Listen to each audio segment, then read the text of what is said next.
Welcome to Inspiring Business with your host, Mark Bullock, who is the co-founder of videosocials.net and of videointerviewpodcast.com. In every episode, Mark interviews business and organizational thought leaders who share their stories of how they inspire others by making a difference. You can find this show on videosocials.net and YouTube, LinkedIn, Facebook, and almost any podcast platform of your choosing. Welcome, and I'm delighted today to have as my guest, Lenore Horton. Now, Lenore runs Horton Legal Strategies PLLC, where they are fractional legal departments to growing business. Horton Legal Strategies is on a mission to show that legal can be more than just a cost center. In fact, they show their clients how legal done right creates more success and more money for their businesses. Welcome, Lenore. It's wonderful to have you. I haven't seen you in a while. Yes, that's right. It's terrific. So you're a member of Video Socials. You've done some videos for us, and you know, if you guys want more information or want to see or get more information about Lenore, you know, her website, of course, is hortonlegalstrategies.com. She's on all the different social medias. I will mention the YouTube channel, Horton Legal Strategies. So, Lenore, to kind of start off our conversation today, I always like to start with, you know, what's your story? You know, why? Because your practice is a little different, and you know, and you're looking a lot deeper, I think, than most business attorneys, etc. So where did that come from? Yeah, it's so interesting. So I would say the story that connects to why we focus on being fractional legal departments to growing businesses is because it goes back to when I was working as a co-investor and co-founder of a business. So by that time, I had already been practicing law for 10 years. I had invested in a friend's startup, and they were having issues with getting things off the ground, basically getting the product into the market shelves, right? And so this was a physical product. It was going to be sold, yes, online, but really it's all about distribution with those types of products. And the aim there was to get it on market shelves. And they were having an issue with that, with the production, but also with the distribution channels. And so I came on board as an interim CEO at some point. And my role at that point was not to be the attorney for the business. It was to help it really execute on to help with the vision and to help it move it forward until they found more permanent leadership, right? So as an investor, I wasn't really trying to work in the business. I was trying to make sure that my investment would not go down the drain. And I came in and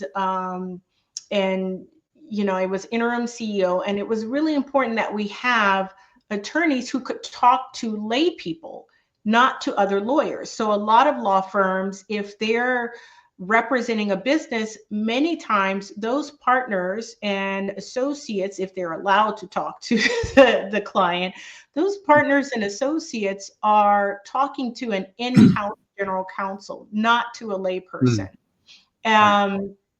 Many times. And so what we needed were attorneys that were able to talk to lay people who are smart, but for them, the legal field is not their particular area of expertise.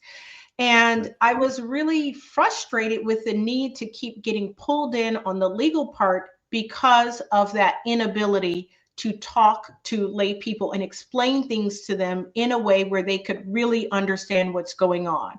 So for a lot of businesses, they'll think, well, I need an employment lawyer. I need an IP attorney. Sometimes they're correct. Many times they're not. Sometimes it's only part of the answer. And what I found is the real issue is they need a general counsel. You know, they need somebody who is, and they need even more than that, they need someone who's working efficiently. So a general counsel is really at a high level with strategy and planning, but they need people to serve as their full legal department when they aren't looking to hire full-time people and manage full-time people for all of those areas. So they need that general counsel. They also need that day-to-day attorney that's pivoting things around quickly. They need that paralegal so that they're not paying high rates for what is essentially paralegal work, right? Why would you pay partner rates for paralegal work? So what they really need is a legal department, a fractional legal department. And that essentially what moved us in this direction, what moved me into starting a firm, into having this vision. Do people want an NDA? Do they want an employment agreement? Yes. But what will really trip them up is if they don't have the delivery of work in a contextualized way where it's really suited for them and appropriate for them. If they don't have that overarching strategy, if they don't have that overarching budget, you can get the ad hoc work, but it's not going to service you. And that's what I found was really frustrating for businesses when they felt like they were paying money to lawyers and doing what they're supposed to be doing. And I would say, you know, I would look at it and I'd say, I understand your frustration. It's not that you aren't willing to work with lawyers, but you're not getting that strategy and planning that really makes the effort point into the right direction for you. So it's for lack of a better way of putting it, what comes up for me is it's more of a holistic approach, but at a fractional level. It's, you know, a lot of people are familiar with the concept of a fractional CFO as an example, where you need something that's beyond just bookkeeping, beyond just accounting. You need actual advice and strategy and somebody that's looking at the whole picture. But you know, the business either can't afford or it's just not ready to have somebody come in-house to be that holistic piece.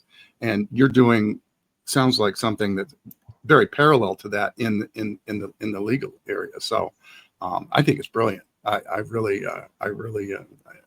like the fact that you're coming at it from that angle, because let's face it, most of us in business don't really know what we need other than we need these documents, or we need these agreements, or we need, you know, et cetera, et cetera. We don't necessarily understand legal touches everything. Yes. Right. So the ability to work within that, I think is brilliant. So one of those areas is the, you know, complying with the constantly changing employment laws and regulations. Yes. And how do you guys help with that? I mean, you know, it's never ending, it seems like. I know this is an area where I tell people it's critical to have a good start with it, right? To have to get your foundation set up well. But a lot of times what people are looking for is they want to figure out a way to avoid it, right? Because it's so many changes. So we often get requests for things like, well, can you create a template severance agreement, right? And I'll say to them, well, how often do you plan to fire people, right? Like, how many people do you plan to fire every month? And are they all going to be people, will they be over the age of 40 and above, or under 40? Because that will make a difference in what goes in your severance agreement. Will they be in this state or that state?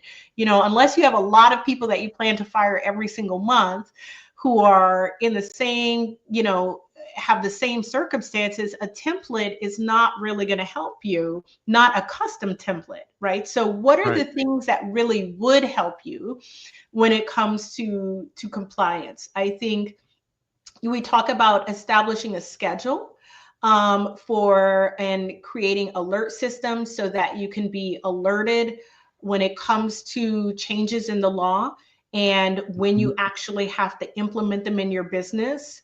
We've talked about how you can have tracking of laws that are going through the pipeline before they get activated. So as you make changes, you can bring yourself into compliance with expected changes. Another part of it is, do you really want the law to be your baseline, right? That's kind of like saying, I'm only going to pay people minimum wage because that's what I'm required to pay them.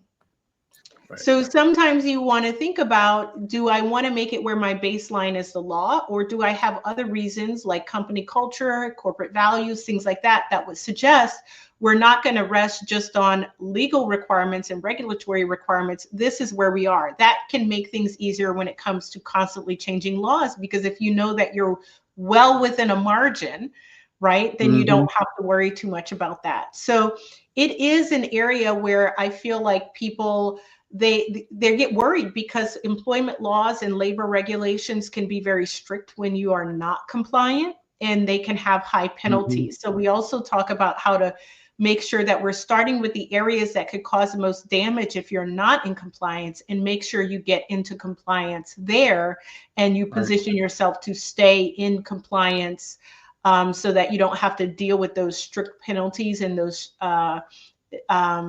and that sort of distraction in your business if there's ever an investigation or ever an audit. So it's some combination of kind of pre-planning, preemptive looking at what is going to be coming, along with what I love is that, do we want to only do the bare minimum, or do we want to look at what serves the business and its staff, its people, right? Exactly. So that because it is, frankly, it is an agreement. It is a partnership that we have as the business owners or the business principals with those that we have involved, and we need to. By doing that, you could actually insulate yourself from incremental changes or things like that. Using, like you said, minimum wage as an example. Well, who wants to make minimum wage? Who wants to get paid wage, right? Yeah, So, and it's kind of jarring when I use that example, but I tell people, when you're just trying to be compliant with the law and that's your baseline all the time, then essentially what you're doing is you're allowing other people to set the culture for your business. I say the same thing when it comes to the budget. If you don't establish a budget for your legal work for the year, then you're basically saying that other people get to set the budget. They get to decide what you're going to spend. If you don't set the priorities for your legal work, what do you plan to spend on legal work for the year, then you are essentially saying, well, I'll wait until somebody else tells me how I need to spend, what I need to prioritize and how I need to spend it. And that is part of what makes people frustrated around legal issues in their business, is this feeling that they don't have control. But the way to get control is not by avoiding it. It's by developing an approach and a plan that really works for you. And I personally think the best way to do that is in combination with an attorney who can give you advice and strategy. Now, you can decide that you want that attorney to implement it. You can decide that you want them to just put together their strategy and tell them how to implement it through other attorneys and through their own people in-house. We have a lot of clients where they really have someone in-house who's trained, who manages the lawyers and legal work on the business. And the key is, does that work for you? And are they really positioned and supported in a way to do that effectively? It is totally possible, right? It's totally possible, but it doesn't happen by accident. It's really going to be more by design and picking people who have the right personality, who have like, if you think about it, you wouldn't pick somebody, a good bookkeeper, right? Is probably somebody who is just naturally organized and who naturally likes to keep things categorized certain ways. If you ask them what their closet looked like, it's probably going to look way different than other people, right? If you were to ask an accountant what their pantry looks like, it's probably gonna, across the board, you're gonna see some common themes, right? If I hire someone as a bookkeeper and they tell me that their closet is a mess, then I'm gonna think to myself, do you really have the natural tendency to operate in a way that a bookkeeper, those skills that a bookkeeper needs or that an accountant needs? Same thing for the people who are managing your legal work or who are doing compliance. You know, if Mm-hmm. someone who's doing compliance is a person who is terrible at opening the mail, that may not be the right fit for that role, right? Not saying they're not an amazing employee, not saying that they're not a good person to the extent that that's like a helpful terminology there, but what's, you know, who is well suited to do it? It could be a lawyer, it could be somebody else in your business, but the whole thing is, are you matching up the right people and are you giving them the right tools? And so I get it. Like sometimes people say, oh my gosh, legal is just, I just don't want to have to deal with lawyers. And I think to myself, then you must have a very limited vision for the success of your business, because every super successful business or even just moderately successful business has legal needs, and they're going to have good relationships with lawyers. And if you're avoiding that, then you're basically saying, I'm avoiding a certain degree of success. It's part and parcel of it. So how can we make it work? Right. And along those lines, I love it. And along those lines is segueing into really something that's right along with that is like, you know, how do they plan and budget and manage the legal matters without somebody like you guys to help them oversee that? Because let's face it, you know, we're busy trying to run the company, and most of us aren't attorneys that own companies. And you know, as I think you've already indicated, much of the time it's almost like an afterthought. Oh, well, we need an agreement, or we need this compliance, or we need that. You know, it's how can you put that and plan and budget it in? Yes, exactly. So I will give you two things I suggest every business to do where you don't need a lawyer to do this, and it will start to guide you on the plan, right?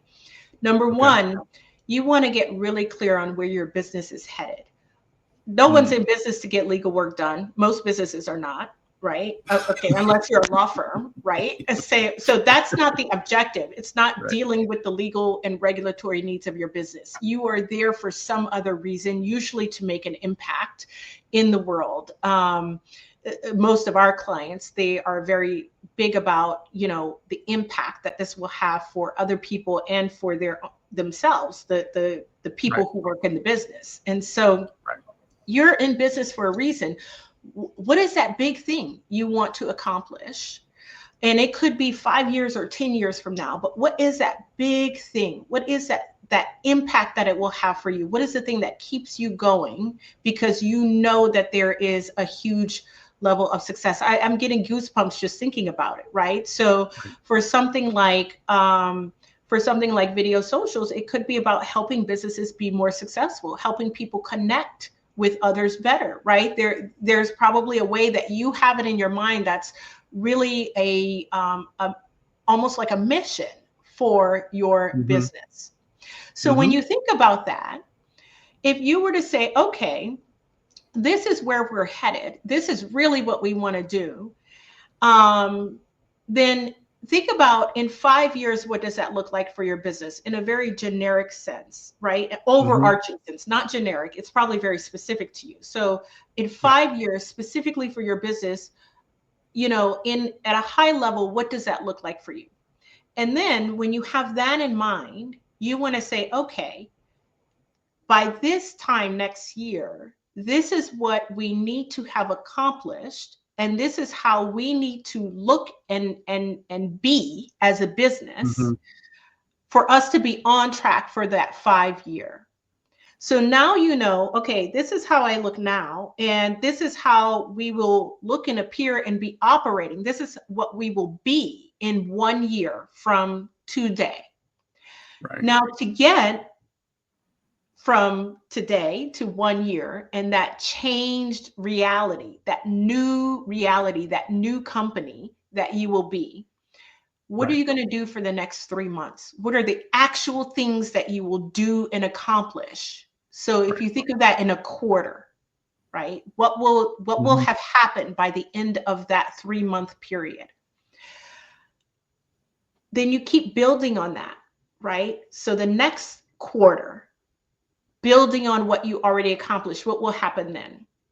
That third quarter, this is where people start to say, well, it depends. It depends on if we've met our goals, right? They start to get a little bit iffy about what they think they can do. But I tell people the best thing is go back and drill down on it. If it's going to be a matter of, well, if this happens, then we'll go in this direction. If that happens, then we go in that direction. We'll write that down. That's part of that third quarter plan. And then at the end of the third quarter, you have an idea of what you'll look and exist, what your existence will be like. So what is needed to bridge the gap between that 1 year vision and where you are 9 months in? That is going to be your focus in that fourth quarter. Right. So once you have that, then you know all of the activities you'll be doing. And that should drive the work of the legal department. It should come from the activities that you'll be doing in furtherance of your larger mission and vision. Legal should be in service of that. And so if you are able to do that first, then you create so much more information and data points and useful material for someone to plan out your legal work. It's not the only thing. There are other things like resources, and resources mean more than money, right? There's other things like your management style that impact budget, your tolerance for risk that impact budget, right? So these things play a factor too, but I will tell you, that is the starting point when we help people develop their budget and their plan for a year, and yes, for an entire year, right? That's the starting point. And there are many times people come to us, they don't have a business plan. And when we finish that first part where we're teasing out where they're headed and giving them our feedback on it, they have a business plan. People said, wow, I didn't have a written business plan, and now I do. So. Well, and we are limited on time, but I really wanted to kind of wrap up with just my understanding, and I appreciate this conversation so much, Lenore, because I have so much better understanding of what your business is and what it's about. And as a business coach and somebody who has spent years involved in business coaching, what you're talking about is that you guys are actually able to help provide some of that coaching, some of that big picture, know where you're going or you're never going to get there, right? It's if you and those of us, especially as we're scaling from smaller businesses to more medium size, and I'm sure that it's the same for medium sized companies that are going bigger. You have to think differently. You have to act differently. You have to be different than you have been in the past. It's not just the shoot from the hip, solve the problem. It's constantly putting out fires. You need to actually have some strategic thought about where it is that you're going. And I love the fact that you started with exactly where you want to be at a given period of time. Whether that time works out to be exactly that or not, the fact of the matter is, if you don't know what your target is, it's like, okay, for me in the world of marketing, it's always back to the archery range. You put up a target, you've got a bullseye, and then you've got concentric rings around it. Well, not knowing where you're trying to get, where that target is, means you're just shooting at the wall. Yes. Right? Who knows what you're going to get? Yes. Right? So you may not hit the exact target in the exact time frame, but if you're not pointing at that and you're not aiming for that, you're never going to get there. Yeah. Right? So you're the first business attorney that I've ever talked to that got into strategy for the business and alignment of the legal requirements to meet that strategy, right? So kudos to you. I really, really, really love what you're doing. And literally, that is part of that. That is the exact reason why I said, it's got to go in the name. So when I named this firm, it was back when we had very stringent naming requirements for law firms, where you had to include, the equity partners there. You had to have at least one of their names in there, and so they had all these rules. Now rules have changed, and so you see a lot of law firms with branded names. But I said, well, I've got to have strategies in there, because that is the difference. The difference is about having a strategic approach so that it truly does serve businesses. Look, business owners are doing the best they can, right? They're told to ask about things like hourly rates and to negotiate and to ask for specific things. And so they're using the tools at their disposal when they're trying to work with lawyers. But the real help that a lawyer could do is to teach them how to take it further, to really show them that there is something much bigger.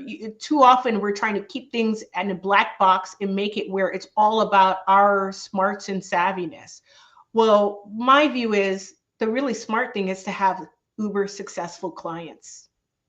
Even if that means I'm giving up secrets, right? The uber successful client is the smart thing for our law firm. So that's what we're focused on. Lenore, what a pleasure. So glad that to have you on, and I hope everybody found this valuable. Again, you have Lenore at HortonLegalStrategies.com, and of course, guys, there'll be links for all of this in the show notes. But Facebook, YouTube, LinkedIn Business, Twitter, Insta, you're basically everywhere. So delightful to have you. Love having you on Video Socials. I know you've had a lot going on recently that you haven't been around quite as much, but we look forward to having you back and just really appreciate your energy and what it is that you bring to the table with your strategic law firm. Thank you so Mark. much. It's always a good conversation. Thank you so much. You're welcome. Thank you. You've been listening to Inspiring Business with your host, Mark Bullock. Your positive comments, likes, and most importantly, your sharing of this show with others is greatly appreciated. Don't forget to subscribe to the Inspiring Business Podcast on whatever platform you prefer. You can catch prior episodes on videosocials.net and on YouTube, LinkedIn, Facebook, and all the major podcast platforms.